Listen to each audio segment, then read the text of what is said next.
MA final समाजशास्त्र की class में आप सभी का स्वागत है। आज हम पेपर 10th सी के अंतर्गत विकास की बदलती अवधारणा में आर्थिक विकास के ऊपर अपना अध्ययन करेंगे। आर्थिक विकास एक सतत प्रक्रिया है जिससे कि देश की कुल उत्पादकता और आय के स्तर में निरंतर वृद्धि होती रहती है।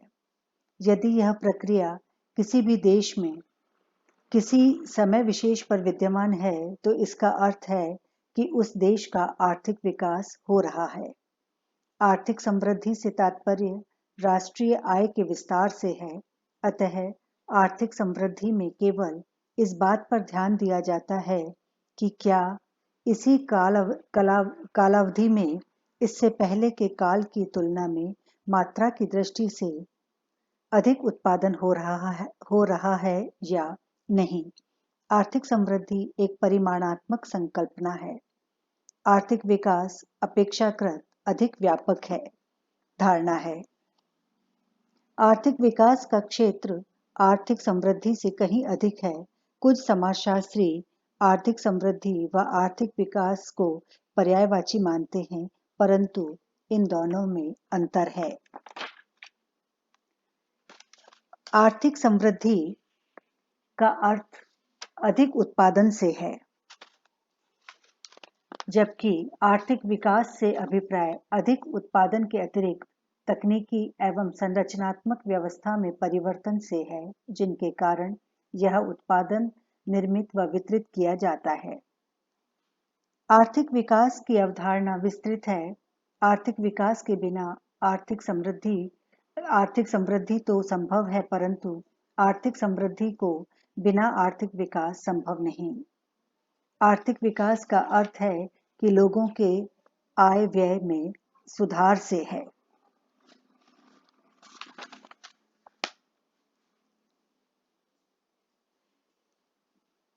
चार्ल्स किंडलबर्गर के अनुसार आर्थिक समृद्धि का अर्थ अधिक उत्पादन से है, जबकि आर्थिक विकास से अभिप्राय अधिक उत्पादन के अतिरिक्त तकनीकी एवं संस्थानात्मक व्यवस्था में हुए परिवर्तनों से भी है, जिनके कारण यह उत्पाद निर्मित एवं वितरित किया जाता है।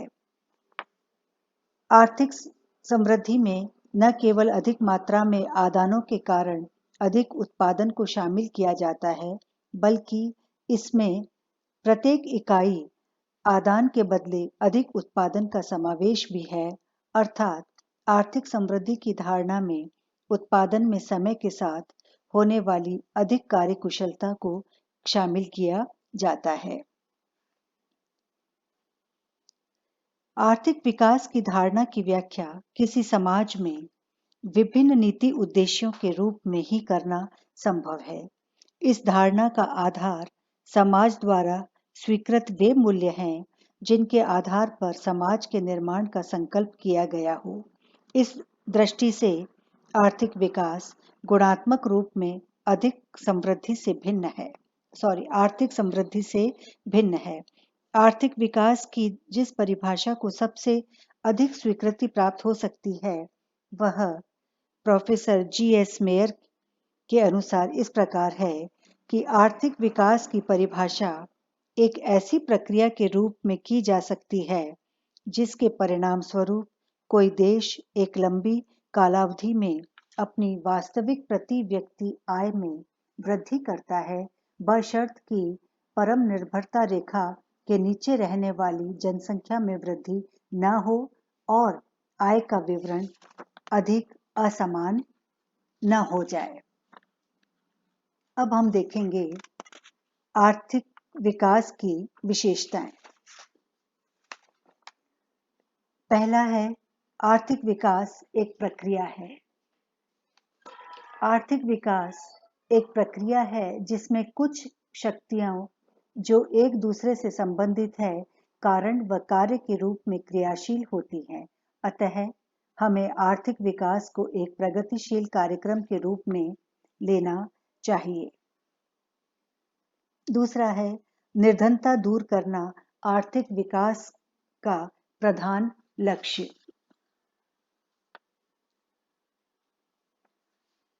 आर्थिक विकास एक प्रक्रिया आर्थिक विकास का लक्ष्य निर्धनता दूर करना है।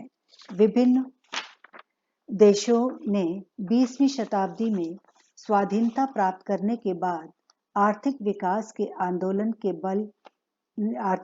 आंदोलन ने बल पकड़ा।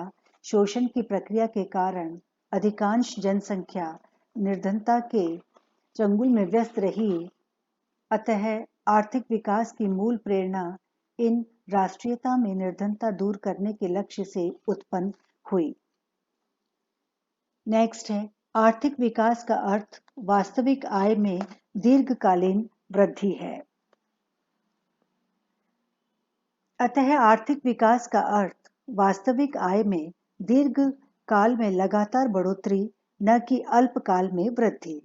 आर्थिक विकास के मूल में राष्ट्रीय एवं प्रति व्यक्ति आय के वृद्धि की प्रवृत्ति कम से कम 2 या 3 दशक बनी रहने की बात छिपी है। तभी यह बात अधिक विश्वासों से कही जा सकती है कि आर्थिक विकास प्रोन्नत हो रहा है। नेक्स्ट है, आर्थिक विकास का उपलक्ष्य आर्थिक असमानता में कमी लाना।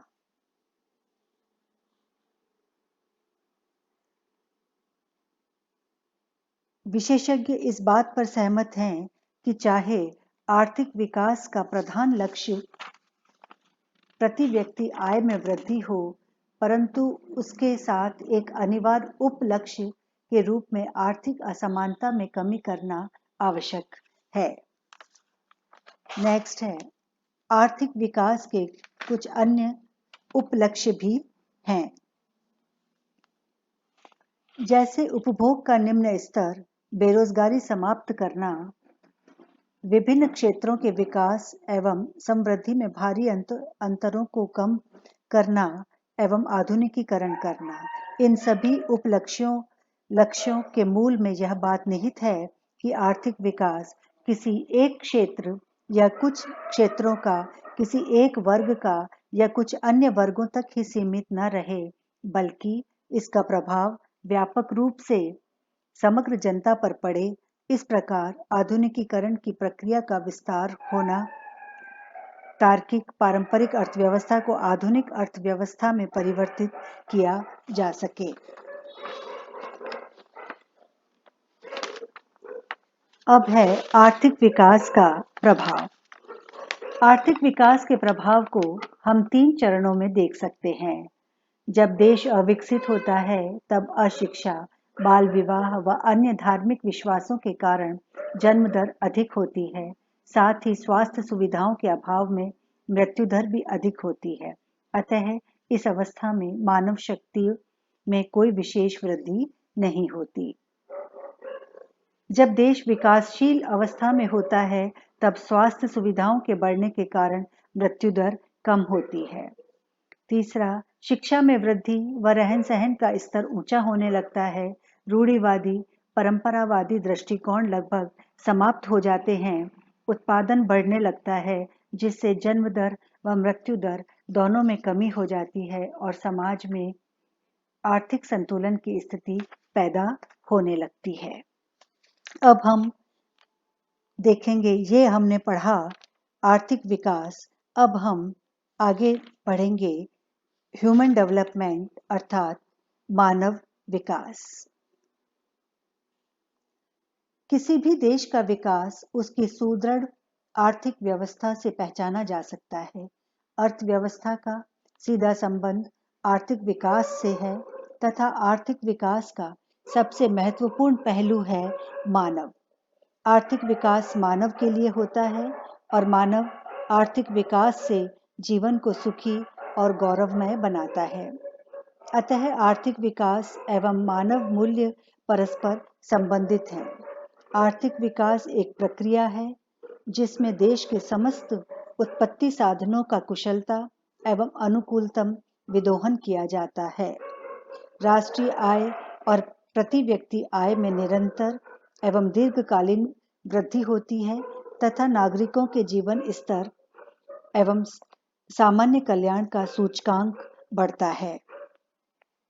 किसी भी देश का आर्थिक विकास वहां उपलब्ध मानव शक्ति की व्यवस्था एवं उसके विकास पर निर्भर करता है। निसंदेह प्राकृतिक संसाधन, पूंजी निर्माण, तकनीकी व नवाचार, विदेश सहायता, सामाजिक, धार्मिक, राजनीतिक संस्थाएं एवं अंतर्राष्ट्रीय व्यापार आर्थिक विकास में अपनी भूमिका निभाते हैं, परंतु इनमें सबसे महत्वपूर्ण मानव है। मानव आर्थिक विकास के प्रत्येक घटक से जुड़ा है।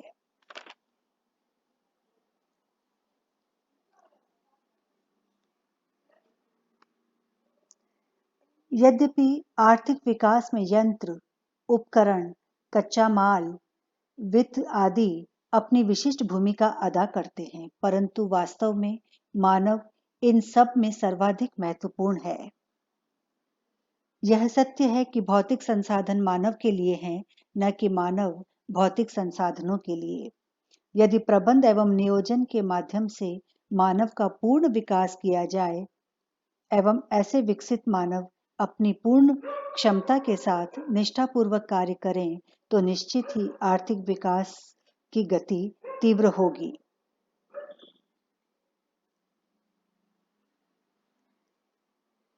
यह माना जाता है कि किसी भी देश के आर्थिक विकास पर शुरू में मानव शक्ति में वृद्धि होने से अच्छा प्रभाव पड़ता है, क्योंकि इसके बढ़ने से प्राकृतिक संसाधनों का विदोहन होने लगता है। ऐसा होने से प्रति व्यक्ति आय में वृद्धि होती है। यह वृद्धि कुछ समय तक चलती है। यदि निरंतर मानव शक्ति में वृद्धि होती रहती है, तो इसका आर्थिक विकास पर विपरीत प्रभाव पड़ता है। जिन देशों में पहले से ही मानव शक्ति अत्यधिक है, वे राष्ट्र विकासशील या अल्प विकसित हैं। वहां चढ़ती मानव शक्ति आर्थिक विकास में बाधा उत्पन्न करती है। इसी बाधा को हटाने के लिए मानव शक्ति का नियोजन आवश्यक है।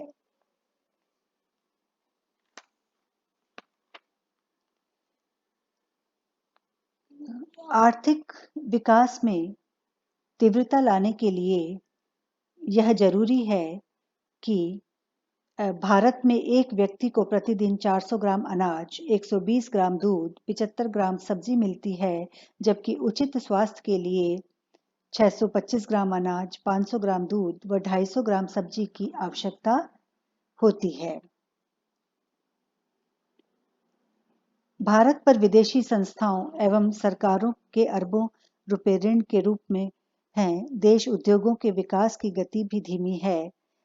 शिक्षा का स्तर निम्न है। भारत में 34 मानव शक्ति अशिक्षित हैं।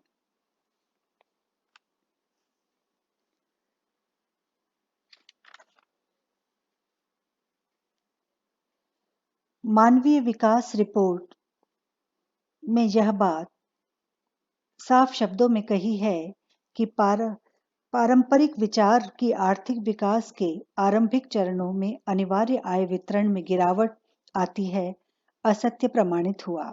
नई खोज में यह पता चलता है कि सार्वजनिक और निजी संसाधनों के सामूहिक वितरण में से अधिक विकास की संभावना बढ़ती है।